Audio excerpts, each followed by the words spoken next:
This is Andy Porroff, Boxing Social in association with Betfred. I'm delighted to be joined by the head of Sky Sports Boxing, Adam Smith. Adam, it's finally here. Anthony Crolla's final bout, as well as Katie Taylor's move up to super lightweight. But just on Anthony, how does it feel to know that this is the last time we'll see him in the ring? Well, it's been a wonderful journey for Anthony Crolla, and we've been fortunate enough to cover his career pretty much from start to finish on Saturday night. We did the same with Ricky Hatton. I think all but a couple were on Sky of Ricky's career, and he's had a fantastic ride, Anthony. He's had a lot of ups and downs. He's treated every fight with the sort of meticulous preparation and professionalism, whether it's an area title, a British title, or whether he fought Vasily Lomachenko last time out. So I just think he's been one of the great stars of British boxing, one of the sort of unheralded stars. He's a lovely guy, as everybody knows, but genuinely loyal, friendly, and hardworking. And he stuck with Joe Gallagher for a long time now. Obviously, he had the burglary incident outside of the ring to deal with, the draw against Dallas Perez, which was most saw as a complete robbery. But he carried on, and winning the world title against Perez at the Manchester Arena was a very special night when that body shot landed, a la his hero Ricky Hatton. It was pretty special, and he'll be remembered as a fine fighter, and more than that, a fine guy. And I think he'll be a really good addition to boxing beyond his own personal career. I think he'll be great with the kids. I think he'll be a fantastic teacher, maybe trainer. And I also think he'd be a very good pundit for us on Sky as well. So I think he's got a lot to look forward to, Anthony. But he's got a fight to win, and he doesn't want to go out like unfortunately Ricky did and many others do in their sort of final fight when it's all come too late. So look, he wants to get the win, and let's see if he does. But we hope he comes out fine tomorrow night and he can enjoy a wonderful retirement, because he's been a great fighter and a great advocate for boxing.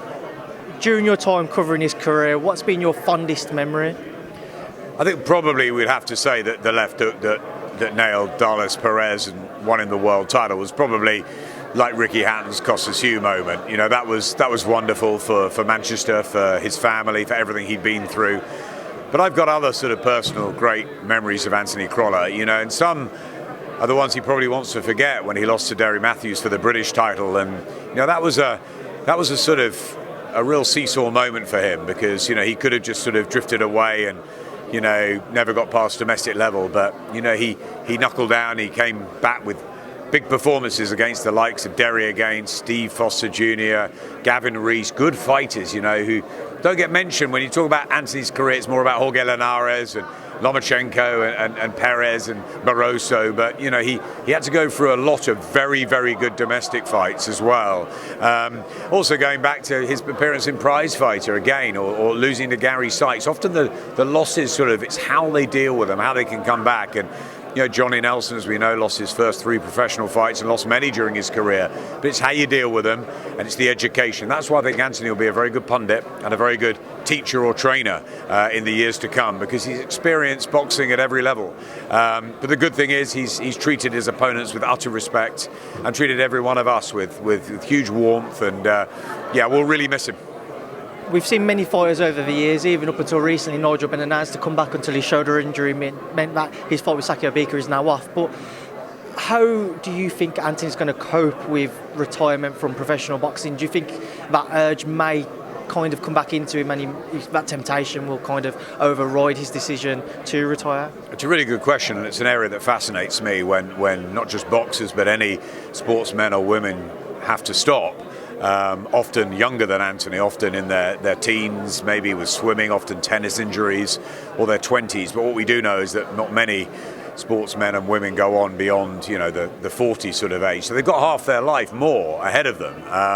So it's all about filling days, filling structure, having a purpose. I don't think it really, money's great. If you made a lot of money from your career, fantastic, but you still got to have a reason to get up in the morning. And I work with a lot of fighters who have recently retired.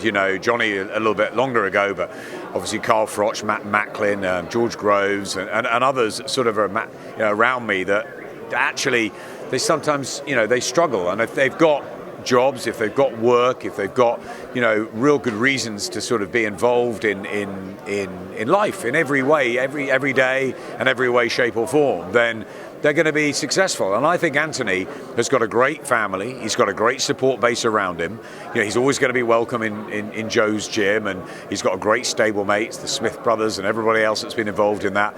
Very, very promising stable, that successful stable from Joe Gallagher. Plus also he's going to have a lot of friends in the media and a lot of friends around the boxing community, because he's been a good guy, and he's, you know, he's not messed anything around. He's got on with everybody. We've all got huge respect for what he does in the ring, but also out of the ring too. He had to deal with not only the burglary, but he also had to deal with the Kieran Farrell situation too earlier on in his career. And you know, he's had a great career. You see the turnout at the press conference yesterday, today at the weigh-in, and I hope that Manchester all come out tomorrow night to give him a massive farewell, because you know, we'll miss him in the broadcasting side, but we might get hold of him from time to time, but the fans will miss him fight, and I think that's the big miss. But to answer your question, I think he'll do very well, yes. My final question on Anthony, Frank Okuyaga. Again, I was going with Frank for now, Adam. What do you know about him, and what should we expect tomorrow night? Well, he fought for a European title, and you know, he did well in that fight, so you know, he's there or thereabouts, domestic to European level. Anthony should be too good. He's been a world champion, obviously, shared a ring with Lomachenko, the greatest. So, you know, he should be probably a step ahead of him. But, you know, you never know at this stage when he knows it's his last fight. Is the timing still there? We saw Ricky Burns, you know, push Lee Selby very close last week, but he wasn't quite himself. And I think that, you know, sometimes that does happen. So, you know, you've got to say that Anthony is a big favourite to go out in style, probably on points, but it's a massive opportunity, isn't it, for Frank? Is that what you're going to call him, Frank? It's a huge opportunity. I saw him applauding Anthony Crolla, and rightfully so, when he came to the scales, but this is a massive chance for him to get a big name on his record and to further his career, because he's not retiring. On to Katie Taylor, obviously with a chance to become a two-way world champion. Your thoughts on her bout with Christina Leonardo too? Obviously, when I'm looking over social media, a lot of people still saying they want that Delphine Pursued rematch. A lot of people suggesting Delphine was victorious in the first bout. I had it close myself as well, personally linked towards Delphine. Don't know your opinions, Adam, but again, your thoughts on this bout with Christina Leonardo too? I'll be very honest. I mean, I'm a massive supporter of Katie Taylor. She's been a Sky Scholar. She's a wonderful ambassador and a brilliant fighter. She's you know, an absolute superstar in so many ways, in and out of the ring. I thought Delphine Pursued was very unlucky in the Garden, and I thought it was close. I agree with you, and maybe there was a sprinkling of Irish good charm on Katie going home with all the belts. But you know what? She's been a brilliant professional for quite a short period of time, and with Eddie's matchmaking and Ross's training and Brian's guidance and Katie's, you know, ability to adapt in a ring and utilise her skills, but also engage in a tear-up for the love of the fans as well, and what she likes doing. I think you can sort of give her that one. I felt for Delphine Pursued, and obviously there will be a rematch down the line. I spent some time with Brian and Katie over the summer in Ireland and in America, actually, with Katie, and I was very keen on this fight. I think it was the right fight to try and become a two-weight world champion. Christina's a terrifically strong, powerful and very good champion, and it's going to really test Katie, but I think she needs those challenges. I think maybe in the Pursued fight she thought she would win a little bit easier than obviously what happened, and I think that she needs to have the real bit between her teeth. You know, we know how hard she trains, but this is a step up. This is a step up in weight. We don't know how she's going to fare at 10 stone. She should have the skills to come through it, but is she going to engage? Is she going to fight Christina's fight? It's a very interesting one. The key for me is that she's on at 10 o'clock prime time for the Irish fans, for the UK fans. Back here on this side of the pond, you know, she's been tucked away at 3-4 in the morning. It's been you know, you have to wait up all night to watch her. The Eastern Seaboard has been treated to Katie Taylor, so it's time to have her back. Brian and I and Eddie worked very hard on getting this fight at 10 o'clock at night. Now Katie's got to deliver. She's got the platform. As I said, she is, you know, the face of women's boxing. She is. She wants to be remembered as the greatest ever, and she has to be beating the likes of the world champions in other divisions to do that. She wants to fight Amanda Serrano. She wants to fight Cecilia Braekhus. She wants to fight Delphine Persoon. Trust me, there's a list that Katie's got, and she wants all these fights. First of all, Saturday night, back at 10 o'clock at night, tough fight. Can she become a two-weight champion? And can she just add more to the incredible legacy of Katie Taylor? I think she can, but it's going to be tough. Pick that back up there, just moving my camera. Last fight on this card, which I want to touch on because there's a few things away from the card I did want to speak to you about. Felix Cash and Jack Cullen. Again, your thoughts on that one, Adam? Yeah, it's a terrific fight. It's a great match on paper.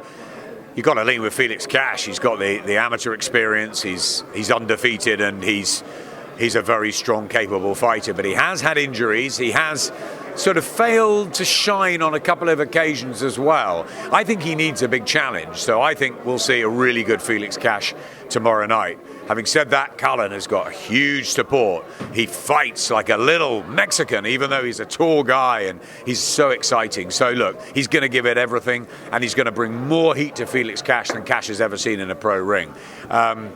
Can he deal with it? Cash should have the technical ability to deal with it, but don't write Cullen off. This is a really, really exciting fight, and it's going to be great value for the fans on a night where you've got Martin Bakole in action. You've got a great one with Kez Ashfaq and his old amateur rival as well. They fought 4 times, Joe Ham as well. That's great.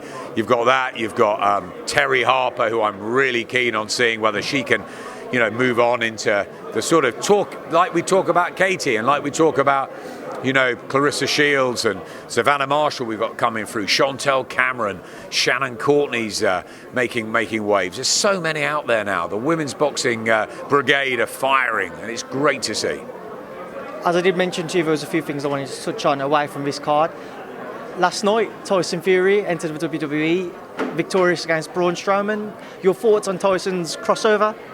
Well, it was on Sky Sports box office, wasn't it? I mean, you've got to be delighted when Tyson Fury comes on the Sky Sports box office, even if it wasn't to fight or to box. It was entertaining, wasn't it? It was all good fun. The Undertaker stuff, and look, he did it for a challenge, for a marketing challenge as well as a physical and something different. It's Tyson Fury. He always does the unpredictable. He's going to have gained a whole load of new fans from that world. Maybe he'll do it again. But I think he's made it very clear he wants to fight Deontay Wilder in February.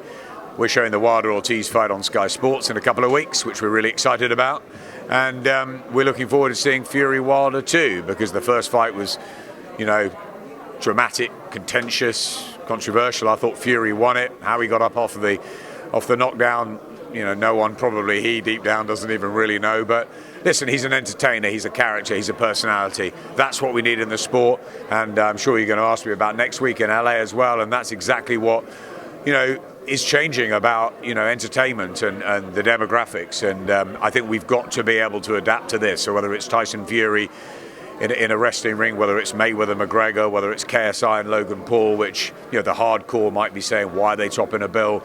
And as a fight fan, I can sympathise with that. But this is what people want. People are demanding this. It's there's a market out there for new things. We've got to change with the times. And in a sort of weird way, I'm as excited about KSI and Logan Paul as I am about tomorrow night. So, It's going to be a circus out there, and it's going to be fun. But they're two bright guys, Logan and KSI. They know what they're doing, and it may not be a great fight, but it's going to be a great event.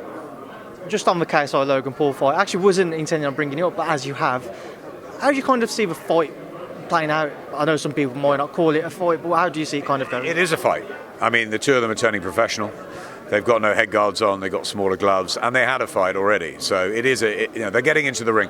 To be honest with you, Andy, I've got respect for every single man or woman that gets into a boxing ring, whatever level.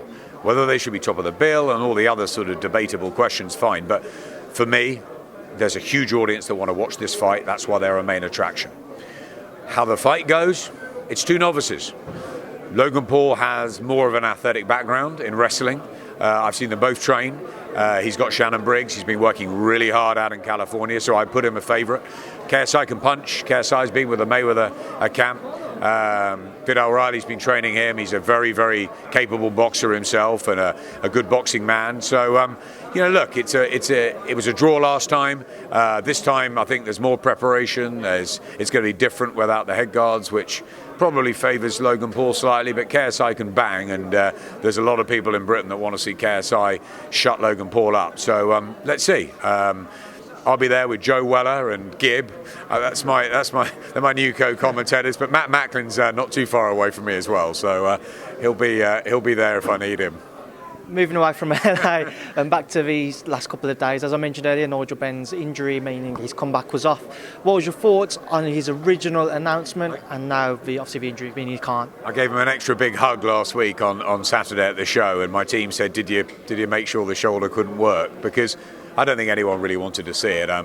Look, Nigel's was a legend and a great fighter, and has become a good friend of mine over the years. And I'm very fond of his son. His son is doing his way, which I like. May not have the talent of his dad, but he's certainly got the hard work. He's got the ethic. He's got the natural, genes of his dad. He's a fighter. He's got power. Who knows where the story's going to go? I thought he was really good last weekend.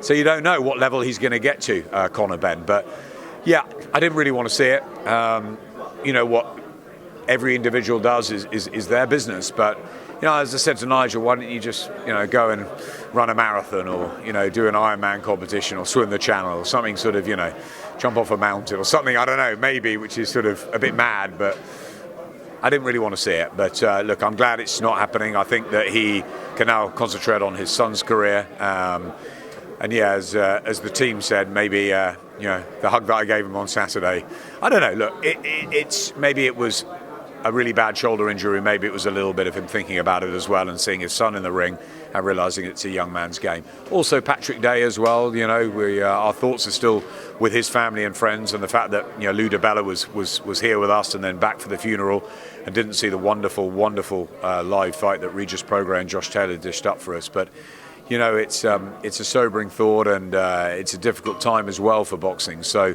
maybe there's an element of that, maybe a number of combinations, but I think he's made the right call. And this coming weekend, the fight which Sky have picked up on, Canelo-Kovalev, one which has got everybody talking about. A lot of people kind of seem to write off Kovalev, seeing that he's past it, etc. What are your thoughts on it? I'm not saying you, but I had a lot of heat for not picking up Batebiev and for Canelo. And I'm saying, hang on a minute, we've got Spence and Porter, we've got Wilder Ortiz, we've got plenty of huge shows coming up. Matchroom schedule's the best it could possibly ever be at this stage of the year, but still, you guys want more. And I can accept that, but there is a budget, there is a business, so I've gone to see my friends in football and cricket, and they've helped me out here, and we've managed to get, and Frank and Eddie, and everyone's got together, and we've managed to land the Canelo fight, so at late notice. And I'm very pleased about that, because it gives us a massive doubleheader this weekend. It's Katie here, and Anthony Crolla, and all the guys and girls in Manchester, and then we go over for Vegas for a fantastic fight. Can Canelo do it? He's got the skills to do it. He's got to be the favourite in the fight. He's the more talented fighter. Kovalev slightly on the wrong side, I think now. Anthony Yard was unlucky not to get him out of there, and he'll come again, Anthony, but I think he showed enough vulnerability now in Kovalev's makeup, so Canelo can act on that. Having said that, the unknown question is always, can he fight up at that weight? So it's going to be very interesting first 6 rounds, but my feeling is Canelo will move away and take it down the stretch. And a few fights on Anthony Joshua card were announced yesterday. Quigg Carroll, Povetkin Hunter. Good fight, Quigg Carroll, isn't it? This is a brilliant fight. It's a very good fight. There's going to be a lot of punches thrown in that fight. Velocity, work rate, we're going to have a lot of fun there. I like Povetkin Hunter too. That's a really good heavyweight match, and you've got the sort of the quick sort of skill of Hunter and the rugged aggression of Povetkin, who, as we saw, has still got plenty to offer. So I really like that fight. It's going to be a big night out in Saudi on December the 7th. Still a lot of operational planning, a lot going into that, but we don't really have time to stop, because we've got Manchester, then we've got Vegas, then we've got next week in Los Angeles. We've got sort of a half a week off after that, but it's not really, because we're building up to Callum Smith in Liverpool, to Deontay Wilder and Luis Ortiz. Then we've got Monaco, and then it's Saudi. So it's all coming thick and fast. But I'm liking the look of that card now in Saudi. And obviously the big one, we're seeing Andy Ruiz next week, and I know Eddie's with Josh today, and we'll see how that unfolds. It's a pick 'em. I mean, Johnny Nelson says 1,000%. Do you think do you even think Anthony Joshua's 80%, 70%, 60% definitively going to win? I don't know.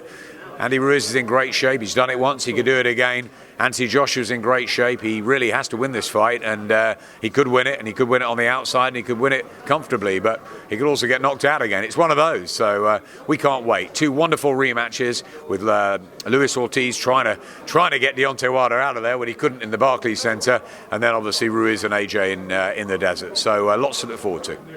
Well, Adam Smith, I've kept you for long enough, but as always, it's a pleasure to catch up. Thank you for speaking to myself from Boxing Social. No problem at all.